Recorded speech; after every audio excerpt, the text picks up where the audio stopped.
اسلامی تاریخ اور افکار اور دنیا پر اس کے اثرات۔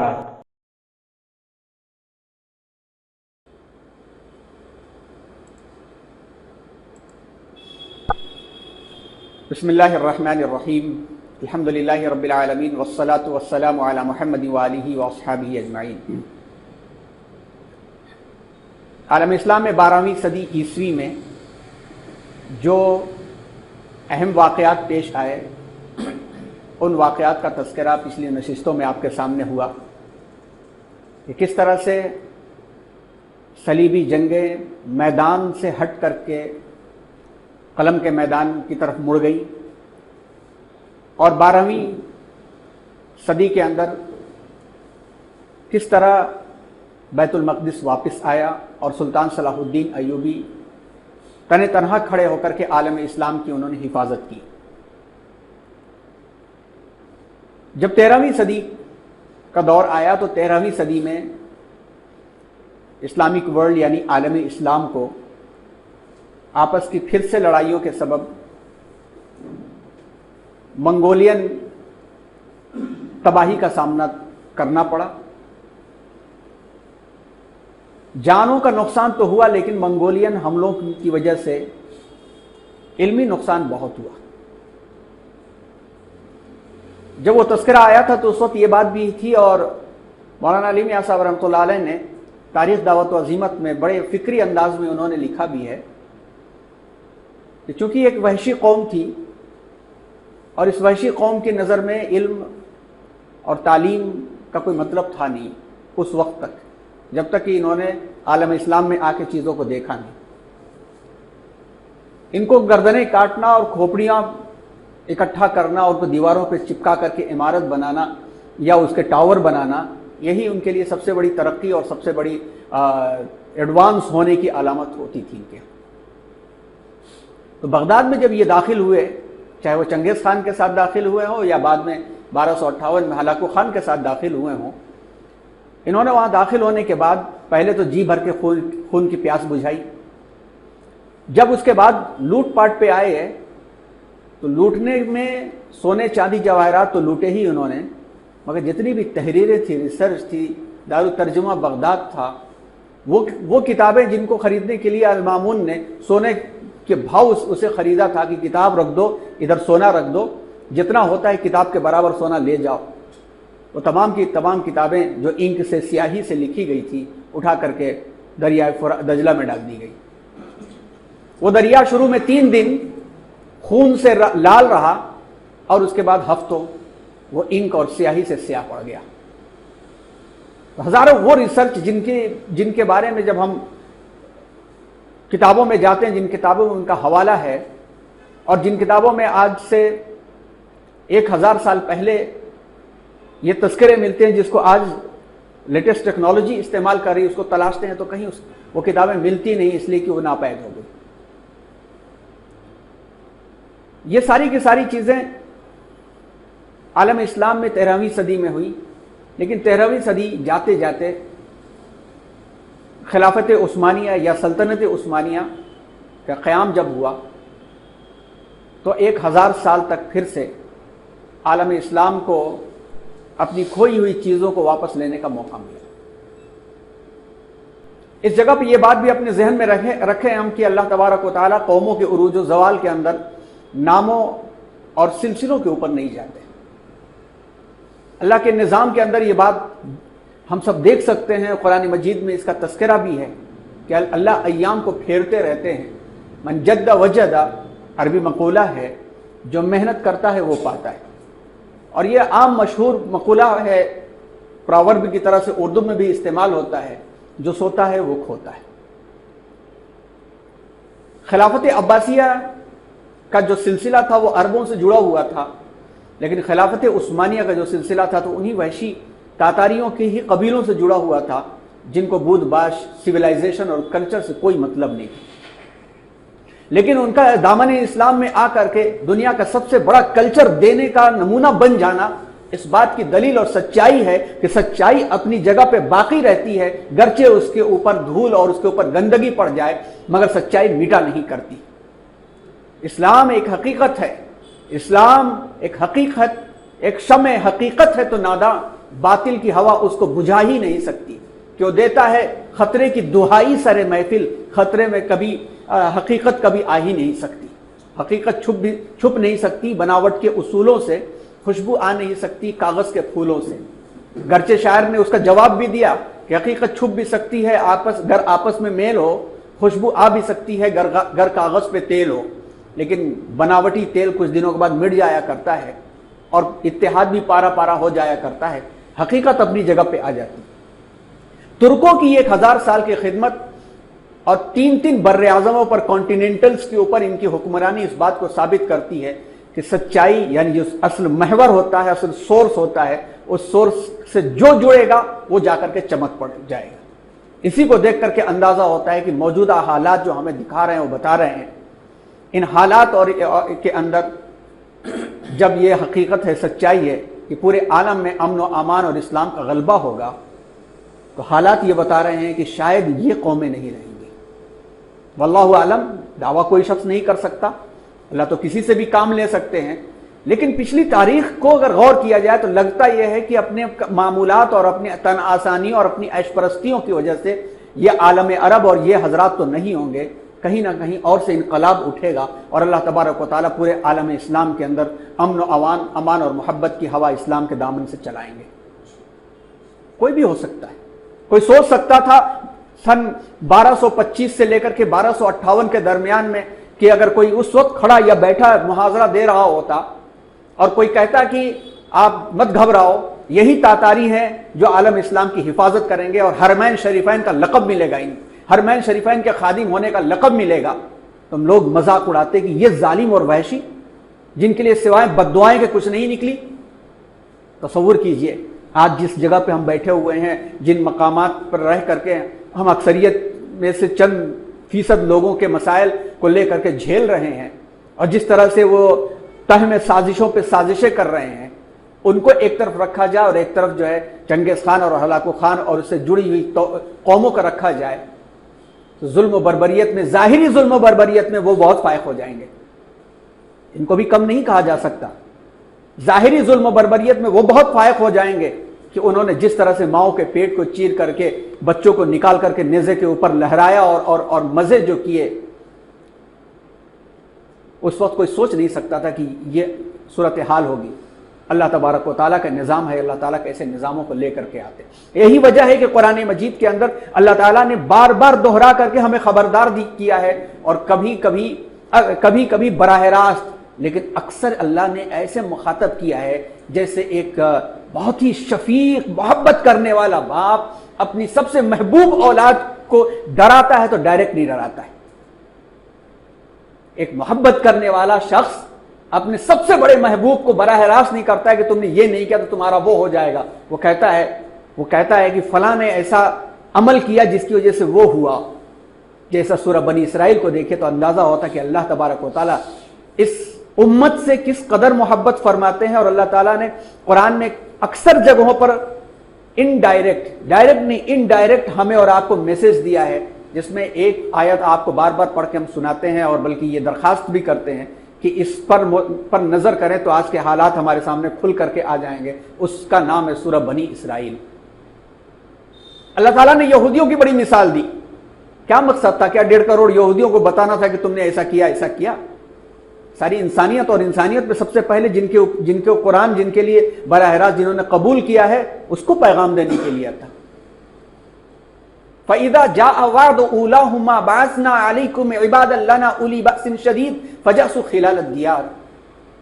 بنو اسرائیل کو اللہ نے کہا کہ تمہارا جو مزاج ہے، تم ایک نہیں 2 بار فساد برپا کرو گے، وَلَا تَعْلُنَّ عُلُوًّا كَبِيرًا، اور بہت بڑھ چڑھ کر کے غرور اور تکبر میں مبتلا ہو جاؤ گے۔ پھر اللہ نے کہا کہ جب پہلا وعدہ جب ہمارا پورا ہوا تو ہم نے ایسے سخت قسم کے اجڑ جاہل قسم کے لوگوں کو بھیجا اپنے بندوں میں سے کہ جو ان کے آرام کے وقت میں ان کے گھروں کے اندر گھس پڑے اور انہیں تباہ کر دیا۔ یہ آیت پڑھیے، اور مفتی شفیع صاحب عثمانی رحمۃ اللہ علیہ نے اس میں لکھا ہے کہ اس سے ہر وہ شخص مراد ہے جو ان کی ڈگر پر روش پہ چلنے کی کوشش کرے گا۔ امت مسلمہ بھی اپنے آپ کو اس میں شامل سمجھے۔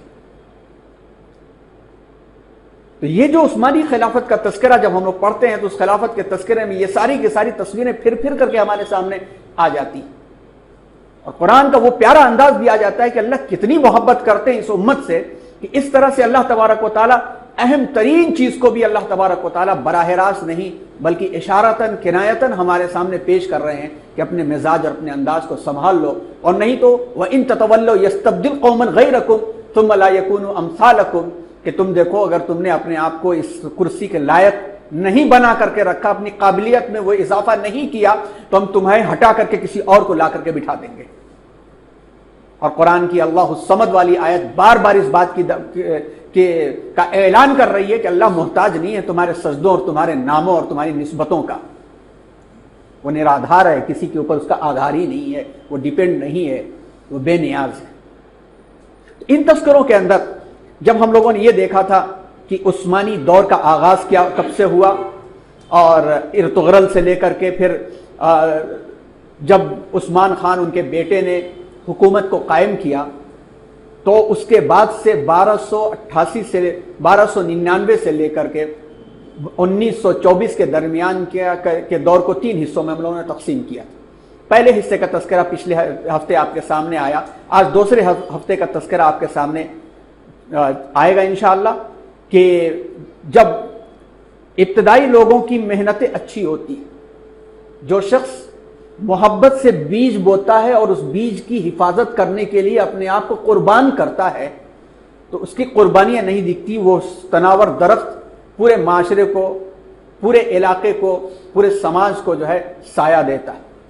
مٹا دو اپنی ہستی کو، اگر کچھ مرتبہ چاہو کہ دانہ خاک میں مل کر گل و گلزار ہوتا ہے، اس کے واسطے کسی کو اپنے آپ کو مٹانا پڑتا ہے۔ عثمان خان ہو یا آر خان ہو یا مراد خان ہو، یہ 3 کے شروع کے بادشاہوں نے جس انداز سے اپنا کردار پیش کیا، اس کے بعد سے سایہ دار جب درخت اونچا ہوا اور بڑھتے بڑھتے اس نے 3 کانٹیننٹلز اور 3 بر اعظموں کے اوپر اتنے دنوں تک حکومت کیا جتنے دنوں تک کئی حکومتیں آئیں اور گئی چلی گئی۔ لیکن جب ایک عروج کے اوپر پہنچ کر کے جو عروج کو سنبھال لیتا ہے، تو جتنے دنوں تک سنبھالتا رہے اتنے دنوں تک وہ نظام باقی رہتا ہے، اور اگر نہ سنبھالا جائے تو تہذیب اور تمدن یعنی سویلائزیشن اور کلچر کا مزاج ایسا ہوتا ہے کہ وہ لہریں لیتا رہتا ہے، اس میں لہریں آتی رہتی، زیر و بم ہوتا رہتا، عروج و زوال ہوتا رہتا ہے۔ اسی لیے ایک بات خاص طور پر کہی گئی کہ نظر نظر میں اترنا کمال ہوتا ہے، نفس نفس میں بکھرنا کمال ہوتا ہے، بلندیوں پہ پہنچنا کوئی کمال نہیں، بلندیوں پہ ٹھہرنا کمال ہوتا ہے۔ اور اس مقام پر ٹھہرنے کے واسطے جو کوالٹیز چاہیے، جس قوم کے اندر وہ کوالٹیز مفقود ہوئی، کم ہوئی، تو نتیجہ ہوتا ہے کہ وہ سلپ ہو جاتی ہے قوم، اور جب سلپ ہوتی ہے تو انتہا پہنچتے پہنچتے وہ پوری قوم ختم ہو جاتی ہے، جیسا کہ تیسرا دور خلافت عثمانیہ کا بھی آپ کے سامنے پیش کیا گیا تھا کہ تیسرے دور کے اندر 1699 سے لے کر کے 1924 کے درمیان کا جو دور آیا، بالآخر جب وہ اس کا اختتام ہوا، تو اختتام کے بعد سے اب تک اس کے اثرات باقی ہیں، اب تک اس کے اثرات باقی ہیں۔ آپ کو بتایا گیا تھا پچھلی مرتبہ کہ 1699 سے زوال جب شروع ہوا تو 1924 تک، اب 1924 کے میں خلافت ختم ہوئی، لیکن اس کے بعد سے لے کے اب تک یہ مزاج کیوں باقی ہے؟ اس لیے باقی ہے کہ ترکی حکومت ایک زمانہ ایسا تھا کہ ویانا تک پہنچ گئی تھی، ویانا تک پہنچ گئی تھی، بلغراز، ویانا، چیکوسلوواکیہ، بوسنیا ہرزیگوئینا، یہ سارے کے سارے علاقے جو تھے وہ ترکی حکومت کی یا تو ماتحت تھے یا تو اس کے زیر سایہ رہنے میں اپنے آپ کو امن و امان تصور کرتے تھے، اور ان واپس لینے کی بھی بہت کوششیں ہوئی، بلکہ ایک مرتبہ تو باقاعدہ پوری طرح سے پھر یورپ متحد ہو گیا، اور یورپ متحد ہو کر کے پھر سے اس کو کروسیڈ وار کا نام دیا، اور مراد نام کے جو دوسرے مراد ثانی تھے ان کے سامنے مل جل کر کے آیا، بڑے علاقے کے اوپر پھر سے نقصانات ہوئے، لیکن مراد کھڑے رہے، اور ان کی وجہ سے اللہ تعالیٰ نے پھر سے ان کو روکے رکھا۔ اب کچھ حوالے اور دیتے ہیں۔ جب قسطنطنیہ یعنی کانسٹینٹینوپول سٹی جو اس وقت ترکی کہا جاتا ہے، استنبول شہر جو کہا جاتا ہے، جب وہ عالم اسلام میں یعنی ترکی حکومت کے تحت آ گیا، وہ سلطنت عثمانیہ کے تحت آ گیا 1453 میں، 29 مئی 1453 میں. تو جو یورپین ہسٹورینز ہیں وہیں سے اپنی ڈارک ایج کو اینڈ کرتے ہیں وہ، اور یورپ کے میڈیول پیریڈ کا آغاز وہیں سے ہوتا ہے. اب اس کے اندر یہ جو چیزیں آپ کے سامنے آئی تھی وہ یہ ہے، اور یہ بھی بتایا گیا تھا کہ عثمان خان 1288 سے لے کر 1326 کے درمیان میں اصل کہا جائے تو اس سلطنت کے اصل بانی وہی. ارطغرل نے تو ایک بہادری دکھائی، ایک چھوٹا سا علاقہ ان کو ملا اور اس علاقے کے اندر ہی وہ سلجوقی حکومت کے انڈر میں رہے، لیکن باقاعدہ اس کا آغاز اگر کیا تو عثمان خان نے کیا. اور عثمان خان اتنی تیزی کے ساتھ اتنی بڑی حکومت کو انہوں نے کیسے آگے بڑھایا. پچھلے ہفتے آپ کو اس خواب کا تذکرہ کیا گیا تھا، ایک چیز مس ہو گئی تھی، اس کو جوڑ کر کے دیکھا جائے تو اور مزید وضاحت ہوتی. عثمان خان نے یہ جو خواب دیکھا تھا ایک بزرگ کے گھر میں خواب دیکھا تھا انہوں نے، اور وہ بزرگ یہاں آتے جاتے تھے، اللہ والے بزرگ سے دنیا سے تھے، وہ دنیا سے کوئی رغبت ان کی نہیں رہتی تھی. ان کے ہاں عثمان خان کو عقیدت تھی. عثمان خان ان کے خانقاہ میں آتے، رات میں قیام بھی کرتے، ذکر و اذکار میں بزرگ کے ساتھ مصروف رہتے، اور ان کا بڑا اثر تھا لوگوں کے اوپر بزرگ کا. وہیں پر رات میں خواب دیکھا تھا انہوں نے. اس سے کچھ روز قبل عثمان خان نے ان بزرگ کی صاحبزادی سے نکاح کا پیغام بھی دیا تھا کہ بزرگ سے نسبت سے رشتہ بھی ہو جائے. تو بزرگ نے فرق مراتب، یعنی یہ کہاں خانقاہی مزاج والے، سادہ سے زندگی گزارنے والے، اور یہ کہاں شاہی خاندان والے، انہوں نے منع کر دیا تھا. اور انہوں نے بھی ضد نہیں کیا، آنا جانا لگا رہا، بات ختم ہو گئی تھی. اسی دوران میں عثمان خان نے یہ خواب دیکھا، اور اس خواب میں اضافے کے ساتھ یہ ڈاکٹر محمد عزیز نے اپنی تحقیق میں لکھا ہے کہ وہ بزرگ جو تھے ان کے سینے سے ایک چاند نکلا، اور وہ چاند بڑھتا بڑھتا گول بن گیا، اور پھر وہاں سے ایک درخت نکلا، اور وہ چاند پورا ہالہ بناتے ہوئے عثمان خان کے سینے میں اتر گیا. چاند بزرگ کے سینے سے نکلا، بڑا ہوا، اور پورا بڑا سا ہالہ بناتے ہوئے، چاند کے گرد سرکل ہوتا ہے نا، چاند کے گرد کبھی کبھی ہالہ دکھتا ہے، سرکل دکھتا ہے، وہ بناتے ہوئے عثمان خان کے سینے میں اتر گیا. اور بغل سے ایک پیڑ نکلا، اور اس پیڑ کی شاخیں کئی بحر و بحر پر چھا گئیں، اور اس کی پتیاں، اور اس میں سے دریا نکلنے کا تذکرہ، چاروں پہاڑوں کا تذکرہ، یہ سارے کے سارے خواب اس وقت بیان کیے گئے تھے. اور اس کے بعد ہوا چلی، اور اس پتیوں کا ایک رخ ایک عظیم الشان شہر کی طرف ہو گیا. یہ شہر ایسی جگہ واقع تھا جہاں 2 سمندر اور 2 بر اعظم یعنی کنٹیننٹلز ملتے تھے، اور ایک انگوٹھی کی طرح سے وہ دکھائی دیتا تھا. عثمان اس انگوٹھی کو پہننا چاہتے تھے کہ ان کی آنکھ کھل گئی. اس خواب کو انہوں نے اس بزرگ کو سنایا، تو بزرگ نے محسوس کر لیا کہ آئندہ ہونے والا کیا ہے، اور اپنے لیے ایک اشارہ غیبی سمجھ کر کے اپنی بیٹی کی شادی ان سے کر دی. معال خاتون اس خاتون کا نام تھا. ان کی نسبت سے اطراف قوم اسلام میں بہت تیزی کے ساتھ داخل ہوئی. تو پتہ یہ چلا کہ عثمان خان کی نیکی تو تھی ہی، لیکن ان کی حکومت کو مستحکم ہونے میں اس بزرگ کی نیک نیتی کے ساتھ ساتھ ان کے ارادہ عقیدت کے لوگوں کا بڑا کردار تھا، جو ان کے عثمان خان کے داماد بننے کے بعد سے وہ جو ہے لوگ اس میں شامل ہوتے چلے گئے، اور بہت تیزی کے ساتھ سلطنت عثمانیہ کی وسعت ہوتی چلی گئی. اور پھر ان بزرگ سے نسبت رہی، اور اس کے بعد سے پھر آپ کو لاسٹ ٹائم یہ بھی بتایا گیا تھا کہ آخر وقت میں انہوں نے اپنے بیٹے کو جو وصیت کیا تھا، اور اس وصیت کا تذکرہ بھی کیا تھا، اور اس میں بار بار اس بات کی طرف یہ بات تھی کہ اللہ سے دور نہ ہونا اور اللہ والوں سے تعلق مت توڑنا. اور یہ بات حقیقت ہے. یہ بات آپ حضرات شاید محسوس کریں نہ کریں، ہم لوگوں کے لیے تو بہت زیادہ شدت سے پیش آتی ہے چیز کہ اگر اپنے سے بڑے کسی اللہ والے سے تعلق کچھ دنوں کے لیے ٹوٹ جاتا ہے تو اعمال میں فرق پڑ جاتا ہے. اگرچہ آپ کو تعجب ہو رہا ہوگا کہ ڈگری پائے ہوئے، مدرسوں کے پڑھے ہوئے، جی ہاں، ہر شخص انسان ہے، نبی ہند کی طرح معصوم نہیں ہے، اور نہ تو صحابہ کی طرح سے مامون اور محفوظ ہے. حالات جو دنیا کے ہونی دنیا کے حالات کے بیچ میں بھی رہتا ہے، مگر جب اپنے بڑوں سے اس کا تعلق ہوتا ہے، اس کے پاس آتا جاتا رہتا ہے اور اس کے فیصلوں، اس کے مشوروں پر اپنے فیصلوں کو ڈیپینڈ رکھتا ہے، تو اللہ صحیح راہ دکھاتے ہیں۔ تو ہر شخص کو چاہیے کہ جن کی زندگیاں سنتوں کے مطابق ہوں، ان سے جڑ کر کے ان کو رہنا چاہیے، کیونکہ وہ بولیں گے تو سنت کے مطابق بولیں گے، وہ مشورہ بھی دیں گے تو خیرخواہی کا مشورہ دیں گے۔ اور عثمان خان نے اپنے بیٹے کے لیے یہی کہا تھا کہ علماء سے آپ جڑے رہنا، اہل اللہ سے جڑے رہنا، اس لیے کہ یہ اخلاص کے ساتھ ہی مشورہ دیں گے، بات بولیں گے تو اچھی بات بولیں گے اور تمہارا دنیا اور جہان میں اس کا فائدہ ہوگا۔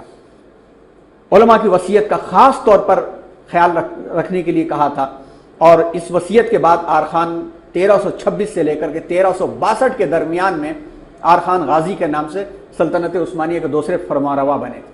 پھر اس کے بعد ان کے بیٹے مراد اول 1359 سے لے کر کے 1389 کے درمیان میں یہ بادشاہ تھے۔ دور عروج کے اندر ان 3 بادشاہوں کو چھوڑ کر کے، شروع کے 3 بادشاہوں کو چھوڑ کر کے 5 بادشاہوں کو دیکھ لیا جائے تو پوری عثمانی سلطنت، اس کا کردار ہمیں سمجھ میں آتا ہے۔ ایک سلطان سلیم یلدرم، جن کا تذکرہ پچھلے ہفتے بھی ہوا، دوسرے محمد اول، تیسرے محمد فاتح، چوتھے محمد سلیم، پانچویں سلیمان اعظم۔ سلیمان اعظم کا کردار پڑھے تو تعجب ہوتا ہے کہ سلیمان اعظم کا کردار عام طور پر اتنا مشہور نہیں ہے، لیکن اس اللہ کے بندے نے استنبول، قسطنطنیہ، وہاں بیٹھ کر کے حرمین شریفین، دوسرے مراکش، تیسرے افریقہ یعنی مصر سے نیچے کی طرف جائیے وہاں پر، چوتھے اوپر بلغراد یعنی ویانا تک، پانچویں آذربائیجان کے اوپر تک، چھٹویں بالکل ایرانی حکومت میں صفوی حکومت قائم ہو چکی تھی اس وقت، اس کے بازو تک کا پورا علاقہ تنے تنہا بغیر کسی پر ظلم کیے ہوئے امن و عدل کے ساتھ چلایا اس نے۔ حالانکہ دوسرے بادشاہوں کے کردار تھے، لیکن سب کے کردار کے ساتھ کچھ نہ کچھ جڑا ہوا تھا۔